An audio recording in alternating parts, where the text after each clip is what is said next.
Shalom saudaraku yang dikasihi oleh Tuhan Yesus Kristus. Mari kita sungguh-sungguh siapkan hati untuk masuk dalam doa syukur hari ini.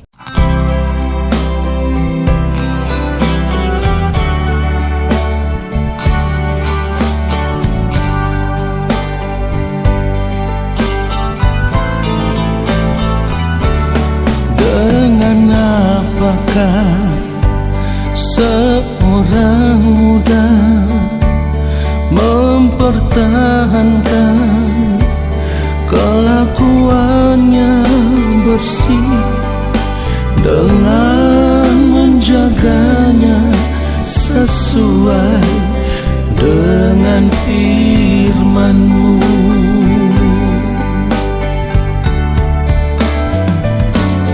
Dengan apakah seorang muda mempertahankan kelakuannya bersih dengan menjaganya sesuai dengan firman-Mu.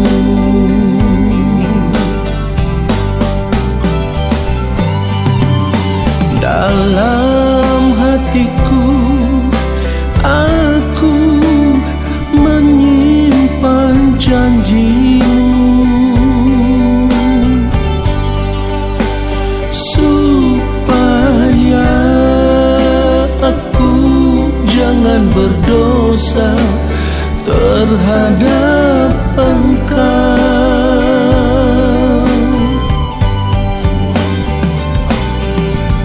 Dalam hatiku aku menyimpan janji-Mu,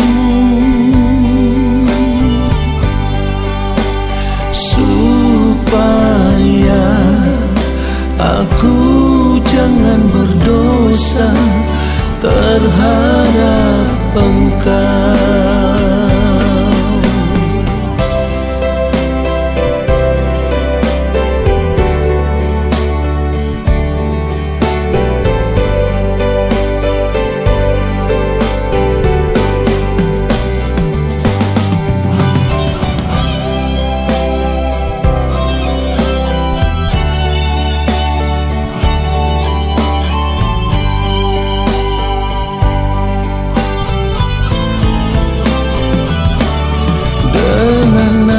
Apakah seorang muda mempertahankan kelakuannya bersih dengan menjaganya sesuai dengan firman-Mu.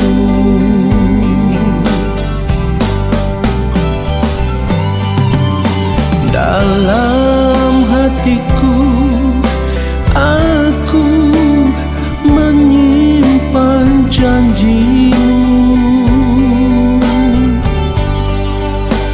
supaya aku jangan berdosa terhadap Engkau.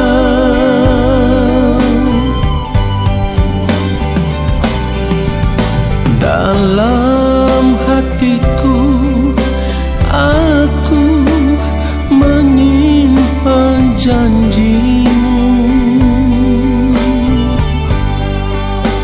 supaya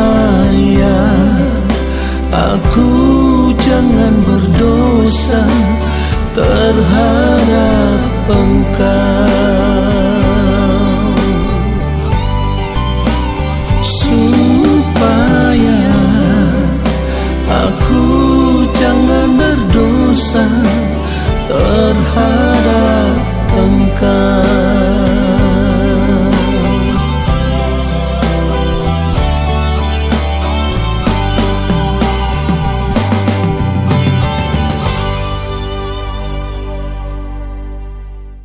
Mari kita berdoa. Allah Bapa yang Maha Kudus, saat ini kembali kami ada di hadapan Bapa. Kami mau duduk diam di dalam hadirat-Mu. Kami rindu bejana hati kami diisi dengan kebenaran firman-Mu. Roh Kudus Tuhan mengurapi kami, ajar kami mengerti setiap kebenaran firman yang kami dengar, lalu kami mau hidup seturut dengan firman-Mu. Ya Bapa, urapilah hamba-Mu untuk menyampaikan akan kebenaran firman-Mu seperti yang Engkau kehendaki.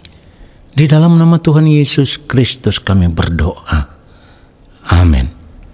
Saudara yang dikasihi oleh Tuhan Yesus Kristus, kalau kita sadar kita hidup sebagai orang percaya yang berada di dalam Yesus, maka hal ini yang harus kita ingat. Bahkan kita harus ingat akan hal ini di sepanjang umur hidup kita.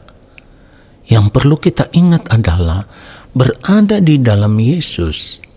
Berarti yang harus terlihat di setiap gerak kehidupan kita itu sudah bukan hidup kita lagi. Artinya hidup kita di dalam manusia yang lama.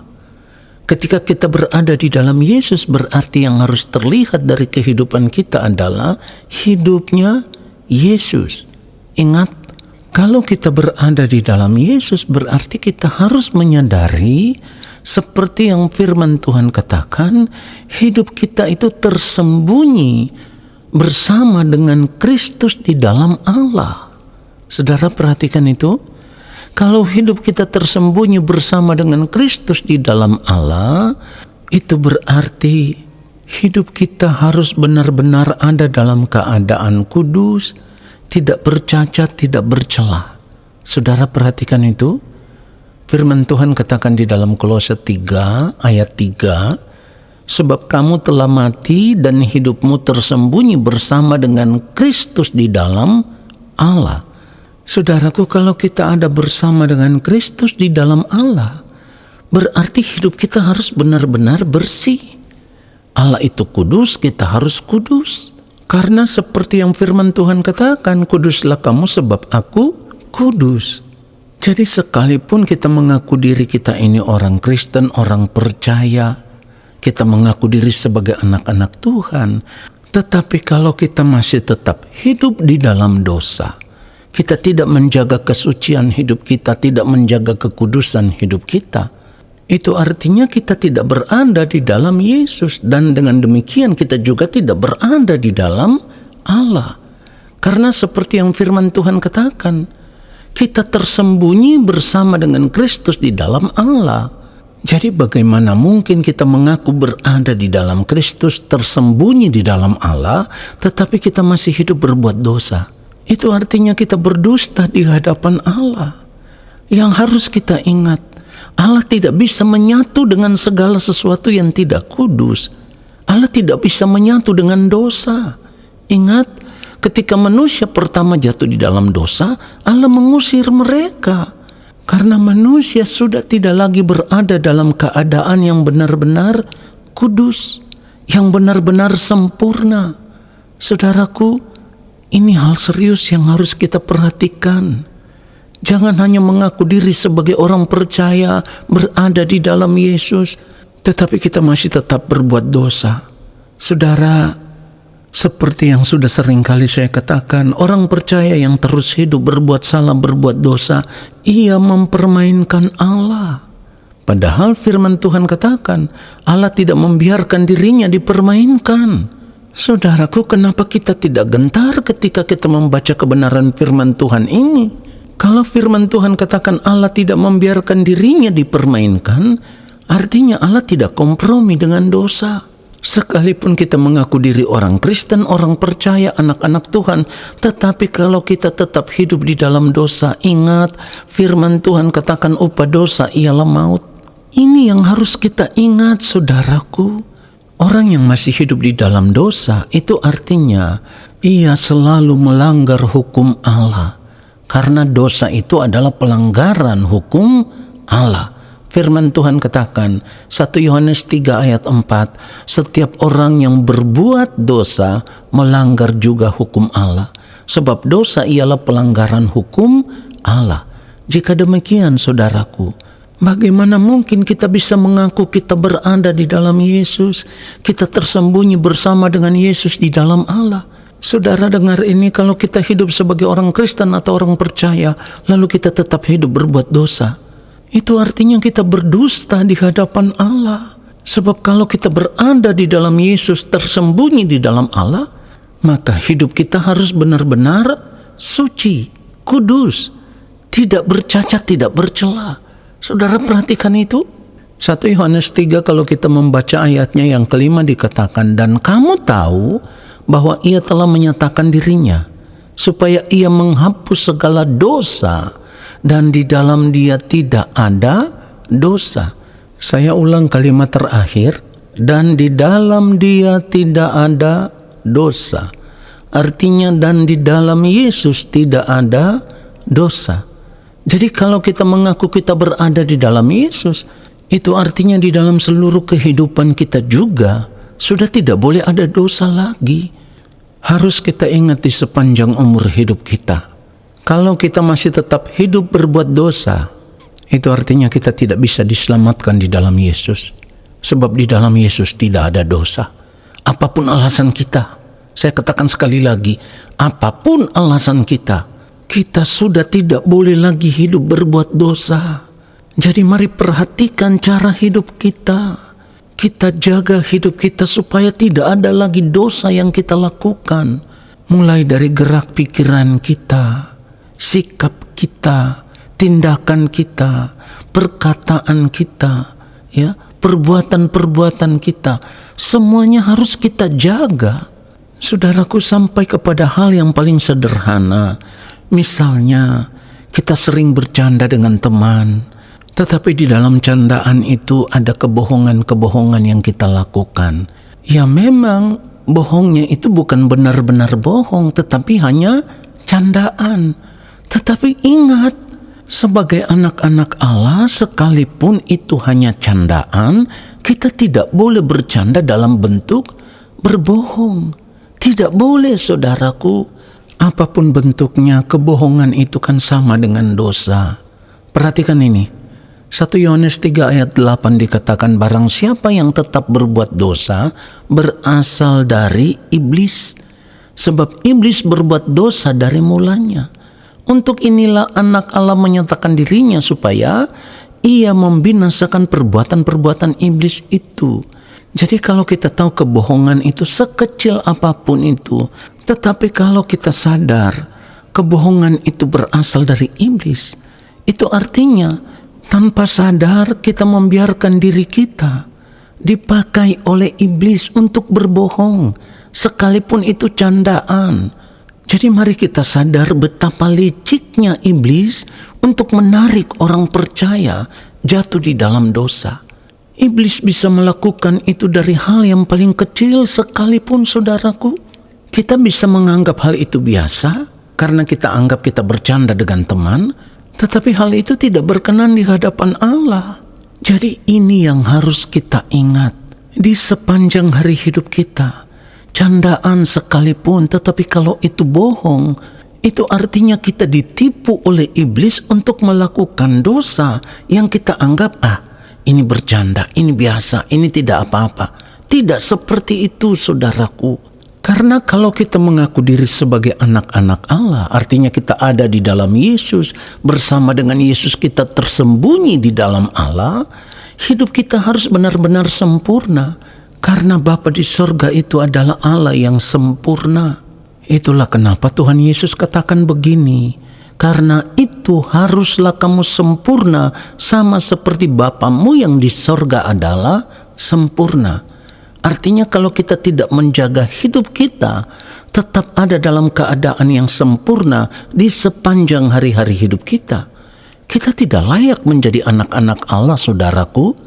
Jadi ketika kita mengerti kebenaran firman Tuhan ini, seharusnya kita benar-benar memeriksa seluruh keberadaan hidup kita, kebiasaan kita di dalam berkata-kata, seluruh gerak pikiran kita, sikap kita, tindakan kita, perbuatan-perbuatan kita, semuanya itu harus kita jaga, saudaraku, supaya kita tidak ditipu oleh kuasa kegelapan yang memanfaatkan kita untuk melakukan dosa tanpa kita sadari.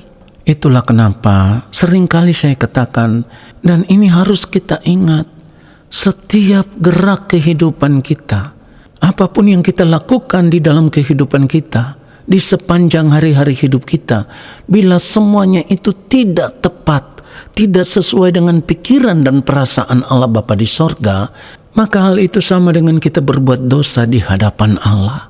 Jadi saudaraku, lewat kebenaran firman Tuhan ini seharusnya kita bisa sadar betapa liciknya iblis yang selalu berusaha menarik kita jatuh di dalam dosa tanpa kita sadari.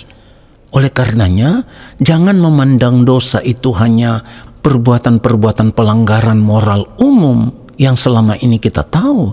Apakah itu mencuri, apakah itu korupsi, apakah itu berzina, apakah itu merampok, dan lain sebagainya. Itu kan pelanggaran-pelanggaran moral umum yang kita tahu semuanya itu dosa. Tetapi kan sebagai orang percaya kita harus sadar, iblis selalu berusaha untuk menjatuhkan anak-anak Tuhan dalam hal-hal yang sederhana. Seperti yang saya contohkan tadi, misalnya kita bercanda dengan teman, tetapi di dalam candaan itu ada unsur kebohongan. Itu dosa, saudaraku. Jadi mari kita sadar lalu kita mulai merubah diri. Itulah kenapa firman Tuhan katakan, jika ya hendaklah kamu katakan ya, jika tidak hendaklah kamu katakan tidak, supaya kamu jangan kena hukuman. Perhatikan itu saudaraku. Biarlah kebenaran firman Tuhan ini menyadarkan kita supaya kita tidak berbuat dosa lagi dalam hal sekecil apapun. Tuhan Yesus memberkati kita semua. Amin. Mari kita berdoa saudaraku. Bapa yang Maha Kudus, terima kasih untuk kebenaran firman-Mu yang menyadarkan kami. Kami mau berjuang untuk hidup benar di sepanjang hari hidup kami. Kami mau menjaga perkataan, sikap, tingkah laku, perbuatan-perbuatan kami, supaya tetap ditemukan berkenan di hadapan-Mu ya Bapa. Kami sungguh diberkati, kami sungguh disadarkan oleh firman-Mu, di mana kami diajarkan supaya peka, melihat bagaimana liciknya cara iblis untuk menyeret kami ke dalam dosa. Ampunilah kami ya Bapa, lalu kami mau berjuang untuk hidup benar di hadapan-Mu di sepanjang umur hidup kami. Saat ini kami mau mengangkat tangan di hadapan Bapa di sorga. Kami percaya Engkau akan menurunkan tangan dan memberkati kami. Saudaraku, arahkanlah hatimu tertuju kepada Tuhan dan terimalah berkat-Nya. Segala berkat kasih karunia daripada Allah Bapa di sorga, rahmat cinta kasih dari Tuhan Yesus Kristus, di dalam persekutuan yang manis dengan Roh Allah yang kudus, turun atas hidupmu, menyertai langkah hidupmu dan memberkati hidupmu sekarang dan sampai selama-lamanya. Amin. Saudaraku, terima kasih sudah mengikuti doa syukur hari ini. Sampai jumpa dalam doa syukur besok hari. Tuhan Yesus memberkati kita semua. Shalom.